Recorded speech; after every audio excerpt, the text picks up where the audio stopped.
जैसे कि मैंने बताया कि आप ऑफलाइन कैसे अपने नियरेस्ट बैंक में जाकर मेडिकल एजुकेशन का फी डिपॉजिट कर सकते हो। इस जब आप ऑनलाइन यहाँ पर जाकर ऑनलाइन पेमेंट करते हो या आप ऑफलाइन करते हो, तो जैसे कि मैंने डेस्कटॉप एंड मोबाइल दोनों पर आपको फॉर्म फिलअप करते हुए दिखाया एक डेमो की तरह।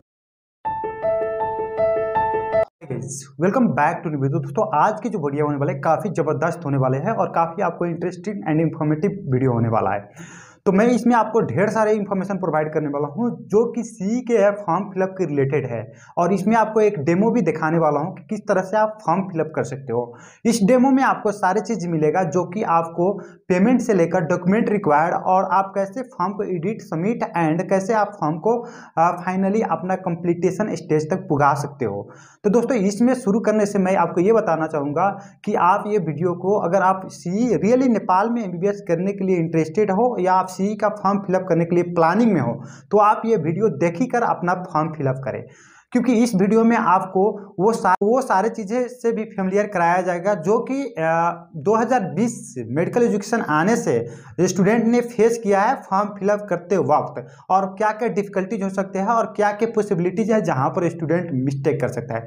तो बिना देरी किए हुए स्टार्ट करते हैं वीडियो। नहीं, फॉर्म फिलअप आप करने मतलब 2 डिवाइस से कर सकते हैं, आप अपना लैपटॉप कंप्यूटर से भी कर सकते हैं या आप अपने मोबाइल से भी कर सकते हैं।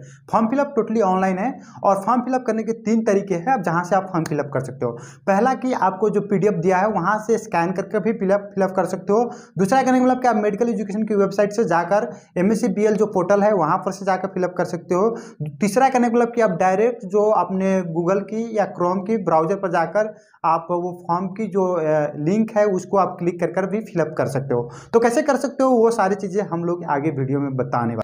तो आपको एप्लीकेशन फॉर्म फिलअप करने के लिए क्या क्या डॉक्यूमेंट रिक्वायरमेंट है। तो पहले आपके डॉक्यूमेंट सबसे जो मोस्ट इंपॉर्टेंट है वो करने मतलब कि आपकी पेमेंट की लास्ट की 6 डिजिट। तो 6 डिजिट आपको रिक्वायरमेंट के लिए आपको बैंक में जाना पड़ेगा और एप्लीकेशन फ़ी डिपॉजिट करना पड़ेगा। अगर आप बैंक नहीं जाना चाह रहे हो तो आप ऑनलाइन भी डिपॉजिट कर सकते हो। तो ऑनलाइन कैसे कर सकते हो उसमें और कहाँ कर सकते हो, ऑनलाइन या ऑफलाइन पेमेंट करने के लिए किस अकाउंट में कर सकते हो। तो आप कहने का मतलब कि यहाँ पर जो एप्लीकेशन फ़ी है 4000 है, ये कहने का मतलब कि नेप्लीज के लिए है, और जो फॉरेन है उनके लिए 8000 है, जो इंडियन करेंसी में 5000 होता है। तो अगर आपको हिमालयन बैंक में डिपॉजिट करना पड़ेगा ये, और खाता नंबर आपका कहने का मतलब 0430893167000817 है, और आपका स्विफ्ट कोड है SIMANPK। तो स्विफ्ट कोड को नेप्लीज को कोई ज़रूरत नहीं है। उस तरह से आप ऑनलाइन पेमेंट करना चाह रहे हैं तो कनेक्ट IPS सेवा खलती, और इसके साथ साथ आप कहने का मतलब मेडिकल एजुकेशन की वेबसाइट पर फॉर्म फिलअप की जो पोर्टल है वहाँ पर आप कार्ड की पेमेंट भी कर सकते हो। उसी तरह से जो अकाउंट नेम है वो कहने मतलब चिकित्सा शिक्षा आयोग है या मेडिकल एजुकेशन कमीशन बोल सकते हैं। और पेमेंट का जो डेडलाइन है वो कहने में 2069 माघ 22 गते अपराह्न 5 बजे तक की है। तो आपको कहने का मतलब कि जो ऑफलाइन पेमेंट करना चाहते हो तो आपको यहाँ पर क्या करना है, स्टूडेंट नेम लिखना है और मोबाइल नंबर लिखना है। जो स्टूडेंट्स का फॉर्म फिलअप करना है उसी का नाम यहाँ पर लिखना है और उसका मोबाइल नंबर लिखना है, और इसमें कुछ नहीं लिखना है। यहाँ पर लिखा भी है फॉर बैंक्स यूज ओनली। और अकाउंट नंबर जो हमने बताया 04308931670017, जो ये अकाउंट मेडिकल एजुकेशन के अकाउंट नंबर है, यहाँ पर उनका नाम भी लिखा है। तो ये चीज़ आपको अकाउंट नंबर मेंशन करने की कोई ज़रूरत नहीं है। और अमाउंट्स में आपको 4000 लिखना है, जो 4000 हुई, और यहाँ पर अमाउंट्स इन 4000 लिखना है, और जिस ब्रांच में आप डिपॉजिट कर रहे हो उसको ब्रांच का नाम लिखना है। और यहाँ पर डेट नेपाली में लिखना है आपको, मेडिकल एजुकेशन ने साफ साफ बोल दिया है। तो 2069 और आप डेट फिलअप करो जिस दिन एप्लीकेशन फी में आपको टिक लगाना है, क्योंकि आप एप्लीकेशन के यहाँ जिसके द्वारा डिपॉजिट किया जा रहा है तो वो उसका नाम उनका नाम लिखना है। जैसे कि ये स्टूडेंट भी हो सकता है और उनके पेरेंट्स भी हो सकता है डिपॉजिट में, उनके दोस्त। जैसे कि मैंने बताया कि आप ऑफलाइन कैसे अपने नियरेस्ट बैंक में जाकर मेडिकल एजुकेशन का फी डिपॉजिट कर सकते हो इस वाउचर में। तो इसमें सबसे मोस्ट इंपॉर्टेंट जो चीज़ होता है केयर करने वाली वो आपकी नाम और आपकी मोबाइल नंबर, यहाँ की मोबाइल नंबर, और डेट जो होता है यहाँ का वो डेट। क्यों डेट इंपॉर्टेंट होता है कि आपकी ट्रांजैक्शन किसी कारणवश वहाँ पर अटक जाती है और आपके पास नहीं आती है, वाउचर नंबर जो रखते हैं आप वहाँ से बैंक द्वारा प्रोवाइड किया जाता है ट्रांजैक्शन नंबर, वो नहीं आता है, तो बाद में वो ट्रांजैक्शन को फाइंड आउट करने के लिए जो डेट आप मेंशन किए होते हैं उसके जरिए फाइंड आउट किया जाता है कि आप पेमेंट किए हो कि नहीं और आपकी पेमेंट कहाँ पर जाकर अटकी हुई है। तो ये चीज़ें रही। अब फाइनली आगे के स्टेप में हम लोग बताने वाले हैं आप ऑनलाइन पेमेंट कैसे कर सकते हो मेडिकल एजुकेशन के फी विथ डिफरेंट प्लेटफॉर्म्स। मीन्स आप डिफरेंट प्लेटफॉर्म जैसे कनेक्ट IPS, कार्ड, ई सेवा, खलती के माध्यम से आप कैसे पेमेंट कर सकते हो अपने फॉर्म फिलअप के लिए। तो बढ़ते हैं आगे। आप लैपटॉप से अपना फिलअप करते हो तो लैपटॉप को ऑन करना है। सबसे आपको गूगल ब्राउजर में यहाँ पर जाना है और आपके यहाँ पर क्लिक करना है। आपको यहाँ पर क्लिक करना है, क्या करना है, www. और उसके बाद www.mec. और आपको .gov.np आपको लॉगिन करना है। और जब आपको NP लॉगिन करना हो तो इस तरह से आ जाएगा, जो कि मेडिकल एजुकेशन की ऑफिशियल वेबसाइट है। तो इस तरह से आपके पास ओपन आएगा। यहाँ पर जो फिलअप है, जो वीडियो करने मतलब कि एप्लीकेशन का PDF है वो है। आप नहीं PDF डाउनलोड किए हो, अभी तक नहीं पढ़े हो, तो आप डाउनलोड करके पढ़ लीजिए।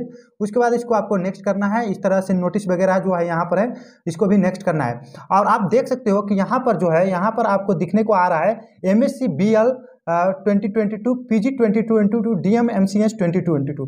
तो आपको फाइनली इसमें क्या करना है, MSc BL 2022 पर क्लिक करना है, जो कि कहने का मतलब कि 2022 की एप्लीकेशन फॉर्म थी, लेकिन 2023 में यहाँ पर स्टार्ट हुई थी। इस तरह से खुल कर आएगा आपके पास सामने। तो ये सारे चीज़ आपको मैं मोबाइल पर भी बताऊंगा, लेकिन मैं PC में यहाँ पर आपको थोड़ा अलॉट कर रहा हूँ। तो इस तरह से खुलेगा, आपको थोड़ा लोडिंग कर रहा है। उसके बाद आपको यहाँ पर देखिए चेक योर स्टेटस का भी कंडीशन है, payment, online payment, start registration.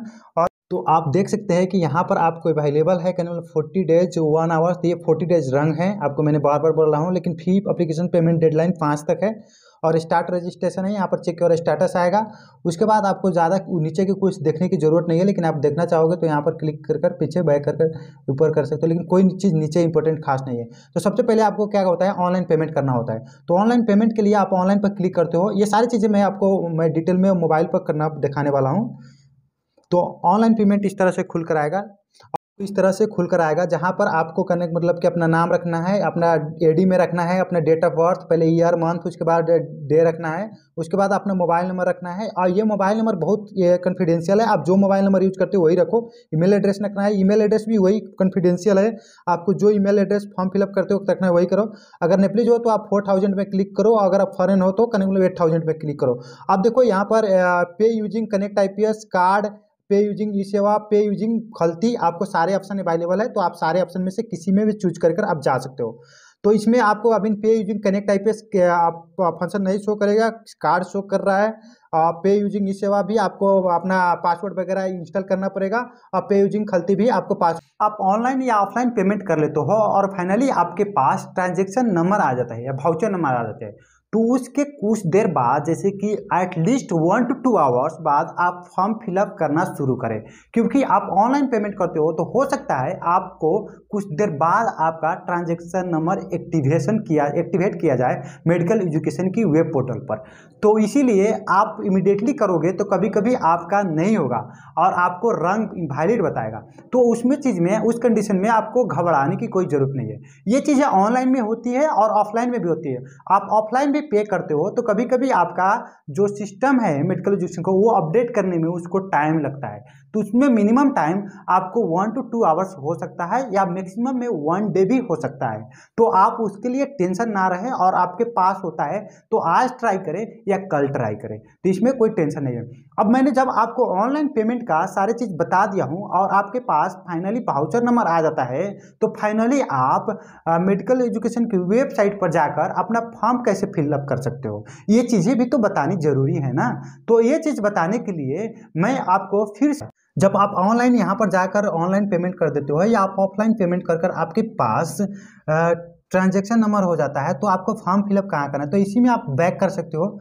Back कर आपको फाइनली यहाँ पर जाना है, स्टार्ट रजिस्ट्रेशन पर जाना है। ये लैपटॉप से शो कर रहा हूँ, लेकिन फाइनली प्रोसेस आपको मोबाइल से भी शो करूँगा मैं। उसके बाद आपको यहाँ पर नेक्स्ट में जाना है, ये सारी चीज़ें आपको पढ़ लेना है। देखिए मस्ट मैंडेटरी डॉक्यूमेंट जो है बैंक वाउचर, फर्स्ट में हमारे पास ये होना है, उसके बाद जाना है पासपोर्ट साइज, ये सब बाद में भी होने से हो जाएगा, लेकिन बैंक ही है। तो इसके बाद हम लोग क्लिक किया, उसके बाद इस तरह से देखो इसमें क्या सारी चीज़ दिया है, प्रोविजन वाले चीज़ें सब है, ये सब पेमेंट कर लिया हम लोग। उसके बाद आपको ये सारे जो इंस्ट्रक्शन है आप पढ़ लेंगे। इंस्ट्रक्शन में मेन चीज़ें मैं आपको ज़रूर बताऊँगा, उसमें कोई चीज़ें टेंशन नहीं लेना है। उसके बाद आपको यहाँ पर नेक्स्ट में करना है फिर से, और जब आप फिर से नेक्स्ट में करते हो तो फिर आपको यहाँ पर करने का मतलब कि यहाँ पर आपको फिर से नेक्स्ट में कर और आपके यहाँ पर आ जाएगा ओपनिंग का।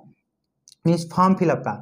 तो फॉर्म फिलअप में आपको क्या करना है, यहाँ पर अपना वाउचर नंबर रखना है। अब सबसे पहले आप नेप्लीज हो तो नेप्लीज में सेलेक्ट करो, यहाँ पर फॉरेन हो तो फॉरेन में सेलेक्ट करो। यहाँ पर वाउचर नंबर रखना है, उसके बाद कॉन्टैक्ट नंबर रखना है, उसके बाद ईमेल रखना है, उसके बाद कंटिन्यू करना है। ये चीज़ें मैं आपको दिखा रहा हूँ थोड़ा देर में, ये कॉन्फिडेंशियल है, मैं लीक नहीं कर सकता। तो इस तरह से आपके ओपन होकर आता है और जो चीज़ें आपका मतलब कि nationality, voucher number, contact number और ईमेल रखें वो चीज़ें रहता है। उसके बाद सारी चीज़ आपको यहाँ पर फिलअप करना है। जैसे कि इसमें कैटेगरी में फिलअप करना है, तो कैटेगरी में आप सेलेक्ट कर सकते हो। यहाँ पर ओपन हो तो ओपन सेलेक्ट करो, फीमेल हो तो फीमेल सेलेक्ट करो, दलित हो तो दलित सेलेक्ट करो, एज मैनी जितना चाहो आप उतना सेलेक्ट, क्या दबागा यार, एज मैनी आप जितना चाहो उतना सेलेक्ट कर सकते हो। इसमें आप इसको करने के लिए फिर से इसे ऊपर करो और इसमें मुस्लिम, दलित जो सेलेक्ट करना है करो, कोई प्रॉब्लम नहीं है। अब यहाँ पर लेवल सेलेक्ट करना है, उसके बाद प्रोग्राम सेलेक्ट करना है। देखो प्रोग्राम में आपको इसी यहाँ पर आपको सारी चीज़ें ऑप्शन यहाँ पर अवेलेबल होगा, प्रोग्राम में क्या क्या चीज़ें है इसमें सेलेक्ट करो।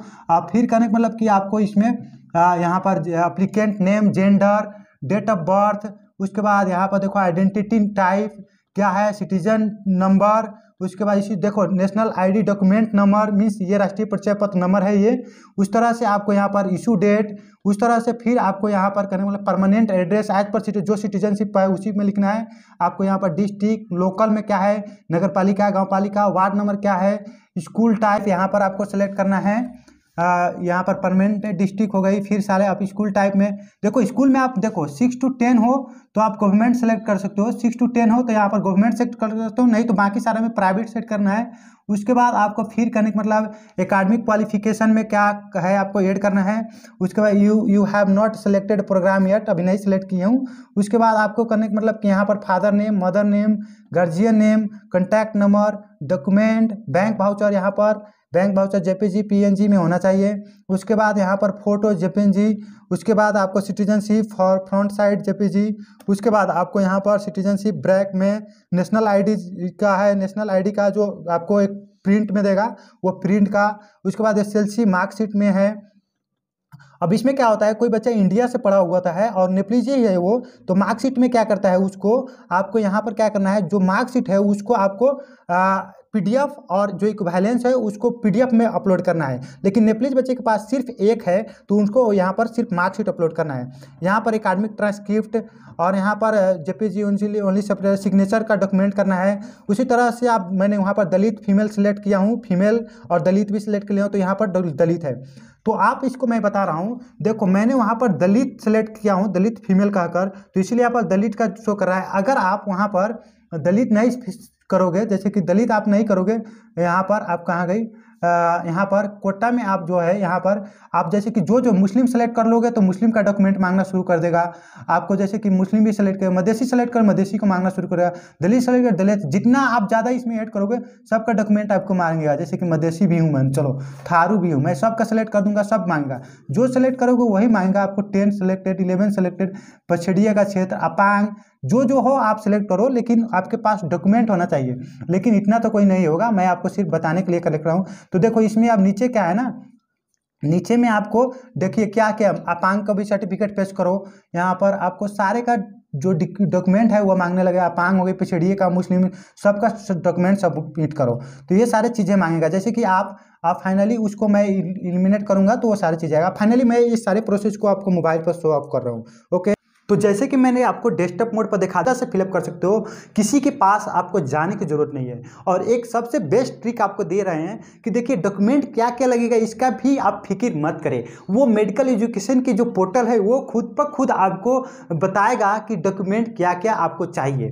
तो सबसे पहले आपको एक ही डॉक्यूमेंट लेकर आना है जो कि वाउचर नंबर है। और वाउचर नंबर कैसे ले सकते हो वीडियो के आगे हम बता दिए हैं। और आपको ये वाउचर नंबर एंट्री कर कर आप आगे बढ़ोगे तो उसके बाद सारे चीज़ आपको मेडिकल एजुकेशन खुद पर खुद बताता चलेगा। लेकिन मस्ट मैंडेटरी डॉक्यूमेंट आपको मैं यहाँ पर बता रहा हूँ, एक्सप्लेन कर रहा हूँ। मस्ट मैंडेटरी डॉक्यूमेंट में आपको एक वाउचर नंबर हो गई, दूसरे कहने का मतलब कि आपकी 10 क्लास की मार्कशीट हो गई, तीसरे कहने का मतलब कि आपकी 12 क्लास की ट्रांसक्रिप्ट, उसे मार्कशीट भी बोल सकते हैं, चौथे कहने का मतलब कि आपकी अपना सिटीजनशिप हो गई, पांचवें में कहने का मतलब कि आपकी राष्ट्रीय परिचय पत्र नंबर हो गई और उसका प्रिंट का जो एक फोटो हो गई, और छठवें कहने का मतलब कि आपकी एक फोटो हो गई, 7वें कहने का मतलब कि आपकी सिग्नेचर हो गई, और 8वें और 9वें बोला जाएगा, लेकिन मोस्ट इंपॉर्टेंट बोला जाए आपकी मोबाइल नंबर और आपकी ईमेल। और मोबाइल नंबर और आपकी ईमेल ऑनलाइन पेमेंट में भी आपके नीडेड है, तो ये चीज़ होना चाहिए। उसके बाद आते हैं, अगर आप गवर्नमेंट स्कूल में से पढ़े हो तो गवर्नमेंट स्कूल का आपका पास जो मेडिकल एजुकेशन की फॉर्मेट में है उसमें रिकमेंडेशन चाहिए। अगर आप गवर्नमेंट में नहीं हो तो प्राइवेट में हो तो वो नहीं चाहिए। अगर आप किसी भी रिजर्वेशन में, अगर गवर्नमेंट में होते हुए रिजर्वेशन अप्लाई कर रहे हो या प्राइवेट में होते हुए रिजर्वेशन अप्लाई कर रहे हो तो उसमें आपको रिजर्वेशन के सर्टिफिकेट चाहिए। सपोज मैं मधेसी हूँ और मैं मधेश रीजन से बिलोंग करता हूँ और मेरा घर मधेश स्टेट में है और फाइनली मैं काठमांडू में रहता हूँ और मैं मधेसी में अप्लाई करना चाह रहा हूँ और मैं गवर्नमेंट स्कूल से नहीं पढ़ा हूँ तो भी मैं मधेसी में अप्लाई कर सकता हूँ। और मधेसी में अप्लाई करने के लिए मुझे मधेसी की जो वहाँ की प्रमाणिकता होता है, जैसे कि मुझे अपने मधेश की स्टेट में रहते हुए अपना सीडीओ कार्यालय से मुझे प्रमाणित कराना है कि जैसे अभिषेक यादव इज मधेसी, और सीडीओ आपको प्रमाणित कर देगा। ये आपको करने का मतलब कि जो सीडीओ दे सकता है, आपकी नगर पालिका दे सकते हैं या आपके वार्ड दे सकते हैं। तो ये जो है मधेसी हूँ कहकर ये प्रमाणित लेने के लिए आपको अपना वार्ड से सिफारिश कराना पड़ेगा और आपको सीडीए में जाना पड़ेगा। इस तरह से आप खास सारे पिछड़िए का, अपांग, दलित, मुस्लिम, तो जैसे कि मैंने डेस्कटॉप एंड मोबाइल दोनों पर आपको फॉर्म फिलअप करते हुए दिखाया एक डेमो की तरह। मैंने पूरा डिटेल में तो फॉर्म नहीं फिलअप किया, लेकिन आप कैसे डिटेल में फॉर्म फिलअप कर सकते हो सारी चीज़ें मैंने आपको एक्सप्लेन करने की अपनी तरफ से पूरी कोशिश की हूँ, और कोई भी मैंने उस तरह की चीज़ें मिस करने की कोशिश नहीं की जो कि आपको बाद में दिकदारी दे। लेकिन कहने का मतलब मैं ये बताना चाह रहा हूँ कि आप फॉर्म फिलअप करें तो उसी तरह प्रोसेस फ्लो करें और अपना भी माइंड चलाएं और एक बार आप भी नोटिस पढ़ें। उससे पहले मैं कुछ आपको जो फॉर्म वगैरह का है वो डिटेल को एक समराइज करना चाह रहा हूँ। तो आपके पास मस्ट इम्पोर्टेंट डॉक्यूमेंट में आपको होना चाहिए, और प्लस में आप जो भी डॉक्यूमेंट अपलोड करें वो जेपीजी और पीएनजी में फाइल होना चाहिए, उससे ज़्यादा नहीं, कुछ दूसरा फॉर्मेट सपोर्टेड नहीं है। और फिर आप करने मतलब कि आपकी जो फोटो की साइज़ है वो करने मतलब 200 KB से कम होना चाहिए, मीन्स किलोबाइट से कम होना चाहिए, या मैक्सिमम 200 होना चाहिए। उसी तरह से आपका डॉक्यूमेंट जैसे कि ट्रांसक्रिप्ट हो गई और आपका नेशनल आईडी, ये वो हाबी जाबी है, वो चीज़ें आपकी 500 KB मैक्सिमम होना चाहिए, मीन्स 500 किलोबाइट्स होना चाहिए मिनिमम में आप रख सकते। किसी भी फील्ड में आप फॉर्म अप्लाई कर रहे हो तो वहाँ पर आपको देखना है कि मैं किस फॉर्म में, आपको सारे के लिए भले कि बहुत सारे जो है उसका एग्ज़ाम सेम डे पर है, लेकिन सारे का जो फॉर्म है वो करने का मतलब आपको डिफरेंट फिलअप करना पड़ेगा, और आप सारे का क्वेश्चन देख सकते हो कि डिफरेंट आने वाला नज़र आ रहा है। जैसे कि आपको बीएससी बीएमएससी लास्ट ईयर जो हुआ था उस तरह की नहीं है, इस ईयर आपको डिफरेंट वाउचर रखना पड़ेगा। तो मैं ज़्यादा ये कहना चाहूँगा आप लोग अपना फॉर्म खुद ही फिलअप करने की कोशिश करें।